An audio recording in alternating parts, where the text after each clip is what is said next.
अस्सलाम वालेकुम and welcome to my channel experience with Sher Dil. आज हम बात करेंगे उम्रा वीज़ा के लिए और उम्रा ट्रिप के हवाले से कि आप अपना उम्रा ट्रिप खुद से कैसे प्लान कर सकते हैं। आप लोग को एजेंट्स के पास जाना पड़ता है। आगे बढ़ने से पहले चैनल को सब्सक्राइब करना मत भूलिएगा और बेल आइकन को दबाना मत भूलिएगा। अच्छा जी, सो बात करते हैं उम्रा वीज़ा के हवाले से। स्टेप नंबर 1, आपने एजेंट के पास नहीं जाना तो आप नॉर्मली उम्रा ट्रिप कैसे प्लान करेंगे, उसके कुछ स्टेप्स हैं। मैं नीचे लिंक्स भी दे दूंगा डिस्क्रिप्शन में। सो पहली चीज़ जो आपने देखनी है, आपने सबसे पहले वीज़ा लेना होता है। अगर मैं बात करूँ उम्रा एजेंट से, आप वीज़ा लेते हैं, आप अपना टिकट लेते हैं और टिकट लेने के बाद तीसरा काम क्या करते हैं, अपने होटल की बुकिंग करते हैं। नॉर्मली ये प्लान आपका बनता है 2 लाख 2.5 लाख के आसपास। अभी क्योंकि मुहर्रम का टाइम है, मुहर्रम शुरू हो रहा है, ठीक है ना, बल्कि शुरू हो चुका है मुहर्रम, आज शायद पहली या दूसरी मुहर्रम है। तो मुहर्रम में सस्ता पड़ता है ये, क्योंकि मुहर्रम और सफ़र में ज़रा ऑफ सीज़न होता है, क्योंकि हाजी भी वहाँ होते हैं। रबीउल अव्वल से रेट बढ़ जाते हैं, तो आपको रबीउल अव्वल से देखिएगा तकरीबन 3 लाख रुपए तक का उम्रा पड़ेगा, 2.5 से 3 लाख रुपए एक एवरेज, और बिल्कुल थका हुआ सस्ता दूर कहीं होटल मिलेगा तो भी 2 सवा 2 से कम नहीं है। क्यों? उसकी वजह ये है कि सप्लाई डिमांड, होटल के रेट बढ़ जाएंगे, फ़्लाइट्स के रेट बढ़ जाएंगे, वीज़ा के रेट बढ़ जाएंगे, और चौथी चीज़, गवर्नमेंट ऑफ पाकिस्तान ने इस वक्त इंटरनेशनल फ़्लाइट्स के ऊपर 12,000 से लेके 15,000 तक इकोनॉमी क्लास और बिजनेस क्लास के ऊपर तकरीबन 1 लाख रुपए का एफईडी यानी कि टैक्स लगा दिया, फेडरल एक्साइज ड्यूटी। तो उससे भी बचना कैसे है वो भी मैं आपको बताता हूँ। तो स्टार्ट करते हैं उम्रा एजेंट से बचने का तरीका। नंबर 1, आप वीज़ा कैसे लेंगे? वीज़ा के लिए आप जाएँ KSA visa.sa, KSA visa.sa, ये KSA का मतलब है kingdom of Saudi Arabia visa.sa, Saudi Arabia. इस पे आप जाएँ, आप अपना वीज़ा खुद अप्लाई कर सकते हैं। अगर आप पाकिस्तान में हैं तो आप अपना वीज़ा खुद अप्लाई कर सकते हैं, और अगर आप बाहर किसी मुल्क में हैं तो वीज़ा ऑन अराइवल आपको मिल जाएगा। यानी कि अगर आपके पास यूएस का वीज़ा है, शेंजन वीज़ा है आपके पास, या किसी और मुल्क का पासपोर्ट आपके पास है, तो वीज़ा ऑन अराइवल आपको KSA visa.sa पे मिल जाएगा। मैंने अपना वीज़ा ऐसे ही लिया और उसकी पूरी एक वीडियो भी बना के डाली हुई है, अपने चैनल पर उसको देख लीजिएगा। वो वीज़ा आपको पड़ता है $110 का, 1 साला मल्टीपल एंट्री वीज़ा। याद रखिएगा, वो आपने टूरिज्म वीज़ा लेना है, इधर आप बिजनेस के लिए जा रहे हो, किसी भी काम के लिए जाना, टूर वीज़ा आपने लेना है। टूर वीज़ा के ऊपर आप उम्रा वगैरह भी कर सकते हो, फ़ौरन मिल जाता है। अगर आपने बिजनेस वीज़ा अप्लाई किया, ये मैं उन लोगों की बात कर रहा हूँ जिनके पास यूएस का वीज़ा है, शेंजन वीज़ा है, कनाडा का वीज़ा है, या बाहर का पासपोर्ट है यूएस वगैरह का, तो उसके ऊपर आप अप्लाई करेंगे। किसी भी काम के लिए जा रहे हो, टूर वीज़ा अप्लाई करना है, फ़ौरन मिल जाता है 10 मिनट में आपको। मल्टीपल एंट्री वीज़ा होता है 90 डेज़ का, यानी कि 90 दिन आप टोटल 1 साल में रह सकते हैं, कभी 10 दिन, कभी 15 दिन, कभी 20 दिन, इस तरह से, ठीक है, एक बात। अब आते हैं आप लोगों पे जो लोग पाकिस्तान में रहते हैं, तो उनको उन्होंने क्या करना है, किसी वीज़ा एजेंट से आप अप्लाई कर लें, या KSA visa.sa पे जाएँ, वहाँ से खुद अप्लाई कर लें। $100 से लेके $150 तक का वीज़ा मिलता है। पाकिस्तान में अगर आप किसी एजेंट के थ्रू लेंगे, वो भी 43 से 45,000 लेगा, जो इतना ही बनता है। सो बेहतर मशवरा यह है कि किसी वीज़ा एजेंट से आप ले लें, 2 से 3 दिन में आपका वीज़ा आ जाएगा।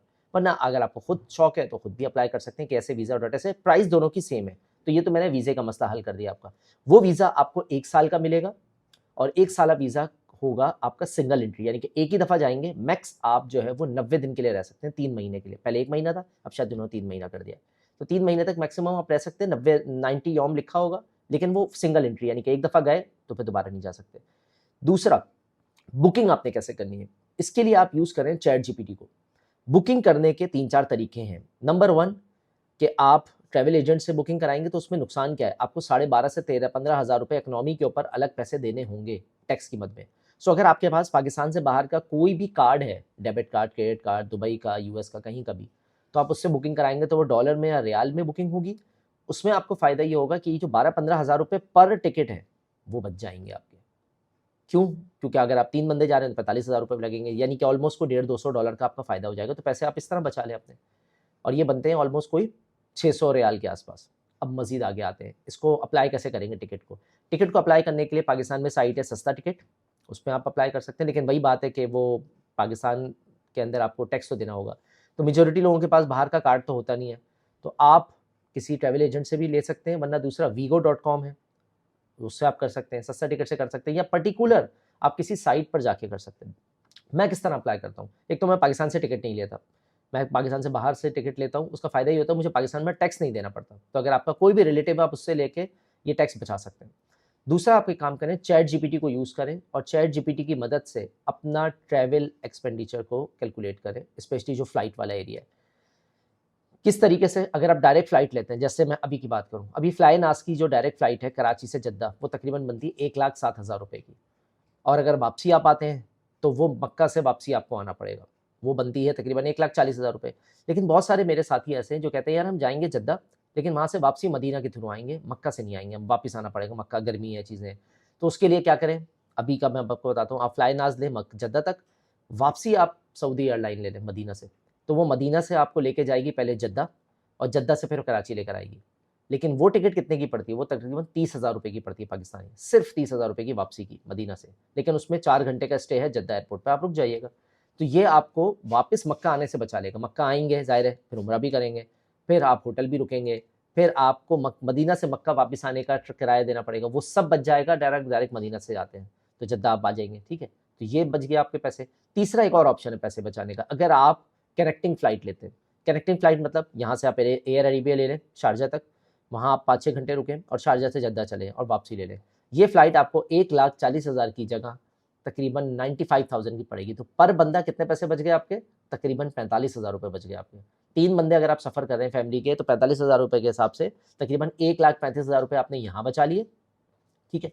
और इसके अलावा आपने टिकट अगर पाकिस्तान से नहीं खरीदा तो 45,000 रुपये बचा लिए। कितने पैसे बच गए भैया आपके, तकरीबन ऑलमोस्ट 2 लाख रुपए बच गए 3 बंदों के टिकट पे, बाहर से टिकट खरीदने पर, और आपने कनेक्टिंग फ्लाइट ले ली। अगर आप डायरेक्ट लेना चाहते हैं तो इस तरह ले सकते हैं। तो ये आपको चैट जीपीटी बड़े आराम से बता देगा, तो चैट जीपीटी का इस्तेमाल करना सीखें।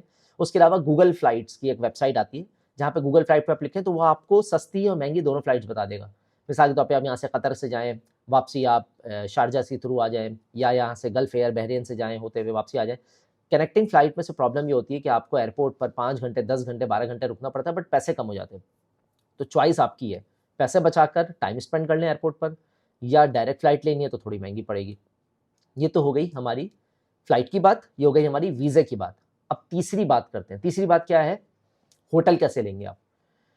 होटल लेने के लिए यहाँ कराची में बहुत सारे लोग हैं जो वीज़ा पैकेज पूरा देते हैं, उम्रा पैकेज। उनसे आप बोलें मुझे खाली होटल दे दो भैया, बाकी चीज़ें मैंने अरेंज करनी है, तो आप होटल उनसे ले सकते हैं, क्योंकि वहाँ मक्का और मदीना में उनके जो होते हैं एजेंट होते हैं सस्ते में देते हैं।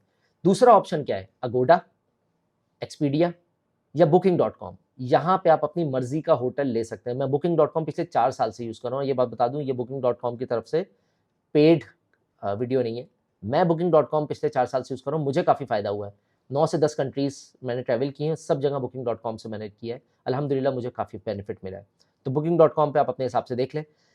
हरम से, मक्का से और मदीने से जितना दूर होटल होगा उतना सस्ता होगा, जितना करीब होगा उतना महंगा होगा। जैसे कि मेरे एजेंट ने मुझे बताया, उस्मान भाई अगर आप एक दिन का होटल लेते हैं, मक्का से हरम से 1.5 किलोमीटर है, लाइक किस्वा होटल है। किस्वा होटल बड़ा मशहूर होटल है, मक्का के पिछला वाला जो दरवाज़ा है वहाँ पे। तो वो कह रहा था 100 रियाल का आपको पड़ेगा एक बंदे का, और अगर आप 120 रियाल देंगे तो मैं तीनों बंदों को डाल दूंगा, यानी कि 40 रियाल पर बंदा आ गया। हो गया ना फ़ायदा इसके अंदर, ठीक है ना। यही चीज़ अगर आप booking.com पे लेंगे तो 40 रियाल की जगह शायद 60 रियाल आपको देने पड़ेंगे, लेकिन आप वहाँ से डायरेक्ट ले सकते हैं। booking.com का फ़ायदा ये होता है कि एजेंट का धोखाधड़ी और ये चीज़ें बच जाती हैं। मैं एजेंट से जब मैंने होटल लिया तो मुझे 2-3 दफ़ा काफ़ी प्रॉब्लम्स का सामना हुआ, पता लगा वहाँ बुकिंग ही नहीं है, फिर दूसरे बंदे को पकड़ा चीज़ें की, इस तरह के प्रॉब्लम्स होते हैं।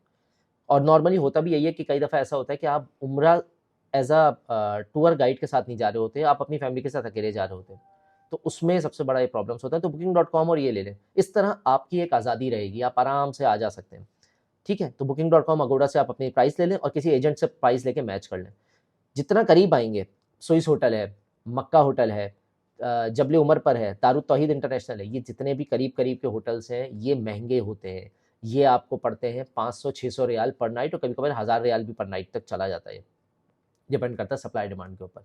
तो आप 1 किलोमीटर से 1.5 किलोमीटर के दरमियान में होटल ले सकते हैं। अगर पेरेंट्स हैं तो थोड़ा और करीब ले लें। इसके बाद ट्रांसपोर्टेशन की बात कर लेते हैं। ट्रांसपोर्टेशन के अंदर अगर आप जद्दा उतर रहे हैं तो जद्दा से मक्का आने के लिए आपके पास 2 रास्ते हैं। अच्छा, ये जितनी बातें बता रहा हूँ ये मैं सारे अपने एक्सपीरियंस की बेसिस पे बता रहा हूँ। जद्दा एयरपोर्ट के अंदर से ट्रेन चलती है जो आपको 25 मिनट में जद्दा पहुंचा देगी। वैसे गाड़ी से तकरीबन 2 घंटे 1.5 घंटा लग जाता है, कहते हैं 40 मिनट है लेकिन 1.5-2 घंटा लग जाता है आपको। तो आप अगर एक बंदे हैं तो आप ट्रेन ले लें वहाँ से। ट्रेन आपको मेरा ख्याल है शायद 75 रियाल में पर बंदा जद्दा से मक्का पहुँचा देगी। जद्दा एयरपोर्ट के अंदर से चलती है डायरेक्ट और आपको मक्का में पहुँचाएगी। मक्का से टैक्सी लेके 10-15 रियाल में आप अपने होटल पहुँच जाएँ। दूसरा ऑप्शन, आप वहाँ से टैक्सी ले लें, 2 से 3 बंदे आप लोग हैं, वो आपको 1.5 से 200 रियाल लेगी। तो अगर आप 75 रियाल दे रहे हैं, 75 रियाल के हिसाब से 210 रियाल बनते हैं आपके तकरीबन, या 220 रियाल बनते हैं। तो आप 200 रियाल में टैक्सी में वहाँ करके और सामान रख के डायरेक्ट होटल तक आ जाए। 3 बंदे, तो डिपेंड करता है ट्रेन लेना चाहते हैं, टैक्सी लेना चाहते हैं आप। उसके अलावा मक्का से मदीना अगर जाना है, तो मक्का से मदीना भी आप जो वीज़ा उम्रा वीज़ा जो एजेंट हैं उनकी बसें ना लें, बल्कि आप ये करें कि आप हरम के पीछे अजीज़िया वाली तरफ, या हरम के पीछे जो बस स्टैंड है बाब फात की तरफ, वहाँ पे बहुत सारी बसें खड़ी हुई होती हैं, गाड़ियाँ खड़ी होती हैं। जो बस होती है हाईएस्ट होती है, वो आपको 50 से 60 रियाल में ले जाएगी मदीना आराम से। बड़े सुकून से आप जाएँगे, 4 घंटे लगते हैं। गाड़ी ले लें, गाड़ी आपको 250 से 300 रियाल में ले आएगी, आप 2-3 बंदे बैठ जाएँ।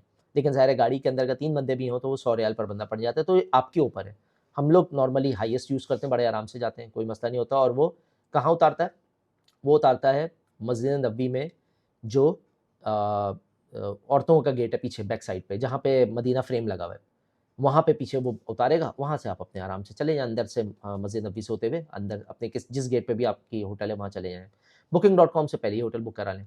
वापसी कोशिश करें कि आप जा रहे हैं तो जद्दा तक जाएँ, वापसी मदीना से फ़्लाइट लें, जो मैंने आपको बताई है, सस्ती पड़ेगी आपको। मदीना से सऊदी एयरलाइन चलती है, जो जद्दा लेकर आएगी या रियाद लेकर आएगी, और वहाँ से वापस कराची लेकर आएगी। 3-4 घंटे का स्टे होगा, लेकिन फ़ायदा ये होगा कि वापसी की फ़्लाइट 30-35 हज़ार रुपये में आराम से मिल जाएगी।